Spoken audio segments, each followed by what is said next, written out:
The 10 years before that, they went over the draft. What did Dan Wismar say yesterday? Like 10 years in a row, and then half of them aren't even in baseball. The rest of them are nowhere near the majors. I mean, just complete washout of drafting. So trading truly seems to be the one place. That's where you bring in. I mean, look at the core of this team. Everybody that you're happy about, this front office traded for. They traded for Corey Kluber when nobody knew who he was. When Michael Brantley was the player to be named later. Oh, yeah, throw that guy in on the trade. Let's trade Esmil Rogers for Jan Gomes, and so on and so forth. The core of this team that you're proud of and that you're looking forward to going into next season came from the wheeling and dealing side of this front office. They do a better job at acquiring talent via trades than any other way. So I think that's the way you attack this offseason. You've got some strength. You've got to cut. Hey, I mean, maybe Ramirez, as much as I like him, I really liked him. I'm higher on him than some people. He's not, the future shortstop of your all-star teams, and I got it. But he's good, competent shortstop. I like that kid. But you have some depth there because you got Lindor coming up. You've got some infielder depth. You've got a couple of other positions in the farm system, and you've got a lot of young arms. I'm just saying, if you got to trade something to get something. You've got a lot of young arms. Maybe they become the piece, the trade. I mentioned Trevor Bauer. As much as a lot of Indians fans are like, yeah, man, that's, first off, everybody overestimated his development into this year. He's slowly started making some moves. But listen to the way the front office and listen to the way Tito talked at the end of the season about Trevor Bauer and wanting him to allow himself to be coached more. I got to tell you, if there's a blue chip trading piece for the Indians, he's one of them, in my opinion, because there's a lot of upside. But then again, he's already been traded once. You got him relatively cheap for his talent, considering what he should have went for.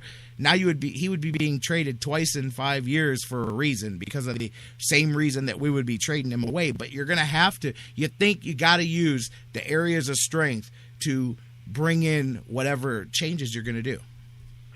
Right, and I think the way you talk about Bauer and, how he could possibly be finally putting it together, I would certainly like to see him, hang on to this team. But you look at the other guys, you don't necessarily want to trade someone like Danny Salazar or Carlos Carrasco, but, those are some very attractive prospects to other teams. And, if the Indians are confident that they can come into next year with 5 other starters, maybe I told you 5 other starters, then maybe you do, unfortunately, bite the bullet and trade one of these good young pitchers, just because we need hitting. I mean, you've got to get hitting from somewhere. Like you said, we do a good job of trading with other teams, and that might be the way to do it. And it's hard because you don't want to get rid of the wrong guy, but obviously, and like you said with Jose Ramirez, I agree with what you said. He's, based on the teams in the 90s, he expected, well, everybody's got to be putting up great numbers.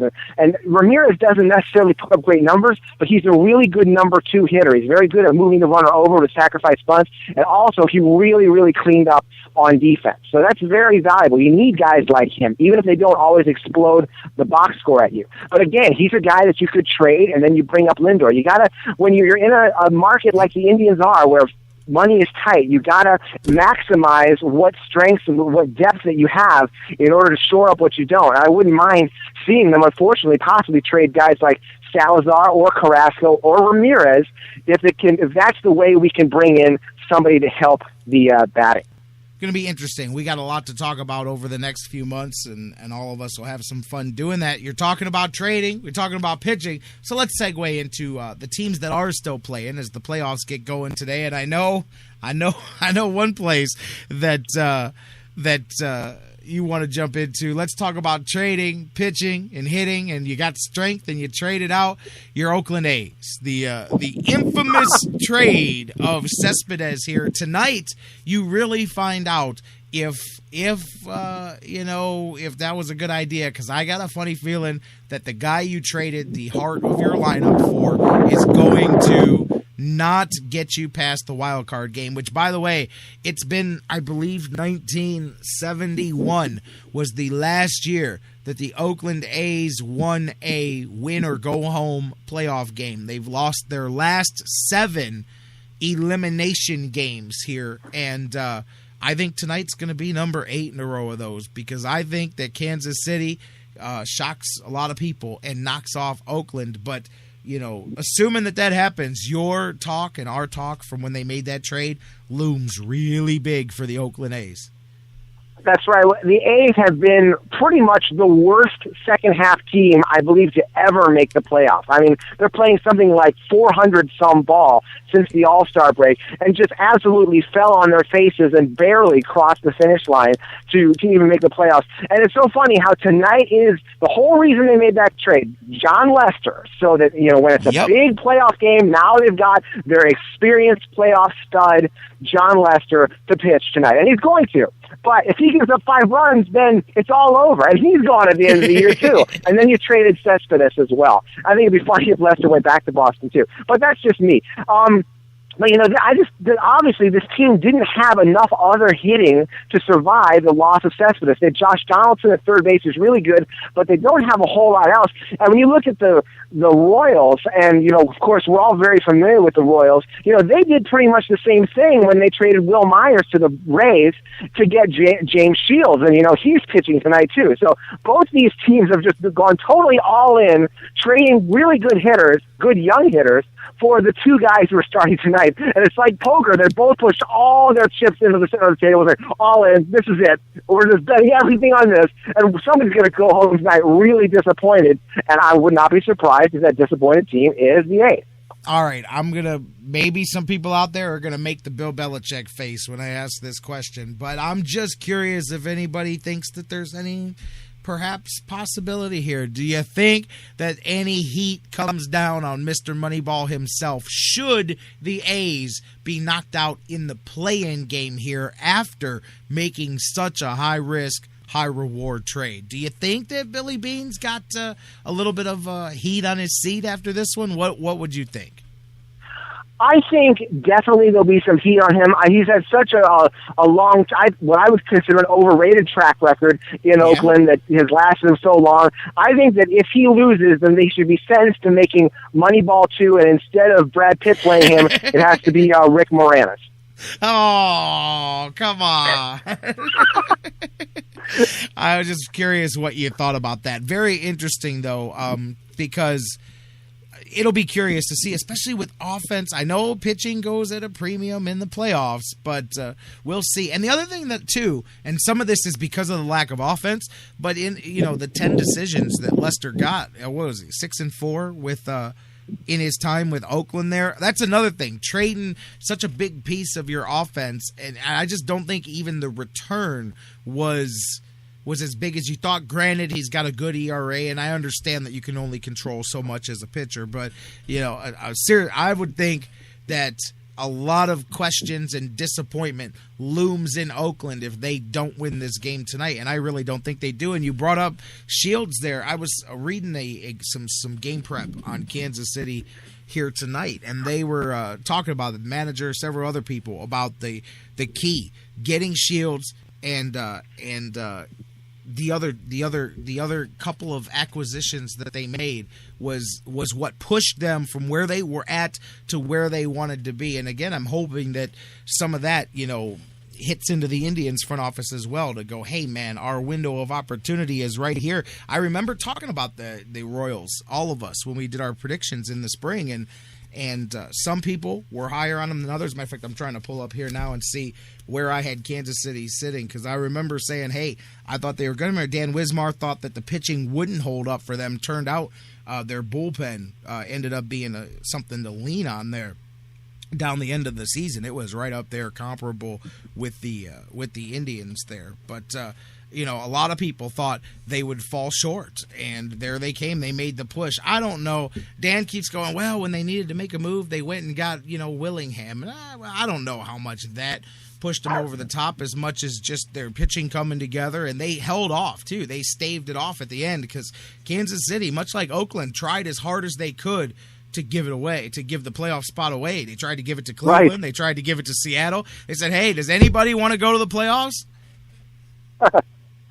Yeah, well, I was one of those non-believers in the Royals, too. I kept thinking that, that they just didn't quite have it all, and some of their young players were overrated. But I got to admit that I was wrong. Their guys their young, upcoming players, they finally put it together. You know, guys like Butler and guys like Moustakis, who I always make fun of, and guys like Alex Gordon. They've finally come together. I got to give them credit. They've done it. They made it to the playoffs. They've fulfilled this potential. You know, every year, everyone's like, oh, this is the year for the Royals, and it doesn't happen. This is the year for the Royals, and it doesn't happen. Well, this finally is the year for them to at least make the playoffs. And I think a lot of it has to do with their pitching, with guys like Danny Duffy and Ventura coming in there and solidifying that rotation behind Shields, so he's not trying to do it all himself. So they're definitely a legitimate playoff team, and I just see them as a much more complete team, especially like we said with their defense, because you know, you've got Moustakis on third and Hosmer at first. They're both practically Gold Glove caliber, and their outfield is just fantastic. And even Terry Francona was bemoaning the fact that when you hit the ball in the outfield, nothing drops. Yep. I'll tell you, I got our predictions from spring training up here. I was going down and looking through some of them. Looking at the World Series matchups, Dan Wismar and I had the Indians and the Dodgers. Jeff Gorman and Al Chimicella had the Tigers and the Dodgers. So your World Series is very much still alive.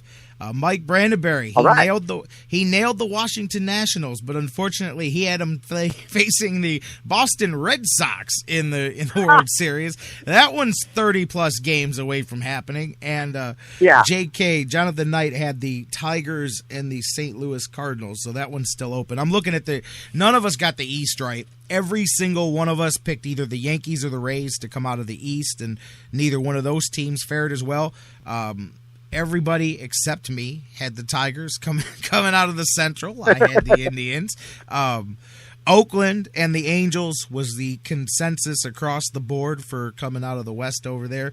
Wild card, most of us had, Cleveland, New York. Somebody had the Yankees. Everybody had Cleveland winning the wild card except me. I had the Yankees because I had Cleveland winning the division, and Detroit picking up the other wild card. Here's a couple more: Boston, Rays. So obviously, Boston, New York, Tampa disappointed a lot of people, but it's always fun to look back. It's always fun to look back and see that here as the season goes. And then on the other side tomorrow, you got the San Francisco and Pittsburgh game, and of course this is the first time Kansas City, Pittsburgh both in the playoffs at the same time. Be interesting to see both of those if they go one and done here. San Francisco and Pittsburgh, that should be a good one as well. Yes, that will be a good one. And, Madison Bumgarner is a good starter for the Giants, but I'm actually going to pick the Pirates in that game because their starter, Edinson Volquez, he's been, on fire in the month of September. He's been pitching out almost like a Kluber-esque level. His ERA is 1. In fact, I think he hasn't given up a run in his last 18 innings. So there's really no hotter pitcher than Volquez for the Pirates right now, and that's the guy they're staking their season on. I think they're going to win it.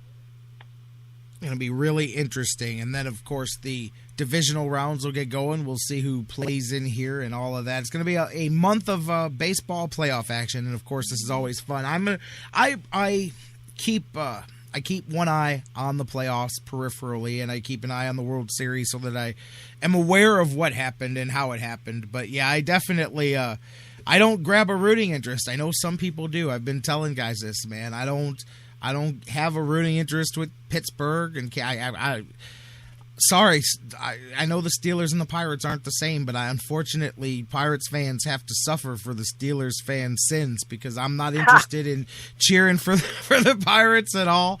I'm telling you, I don't want to cheer for the Dodgers because they're a big money team, and I'd prefer to see them lose. I mean, I don't know. St. Louis is always kind of my standby. Even though they're a big money team, they're an old school team wrapped up in big money.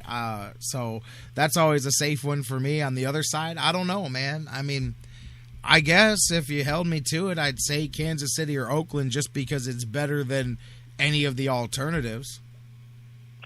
Yeah, there's the Angels out there. They're a pretty good team as well, and, there's no real reason to hate them. See, I'm telling you, for everybody that wants to argue Moneyball with us, Jeff, and they always do, and whenever you say the Dolans are cheap, and they say, well, what about Oakland? That's always everybody's answer. What about Tampa? They make it. Okay, Cleveland made it to the playoffs with a low payroll, too. It can be done. But when you look at the playoffs, like this year, when you look at the playoffs, not every team that spends money wins, makes the playoffs, and wins the World Series. But nearly every team that makes the playoffs and wins the World Series spends a Brinks truck full of money when you look at their payroll. Very, very rarely do the final four teams not line up with being the top five teams in payroll as well.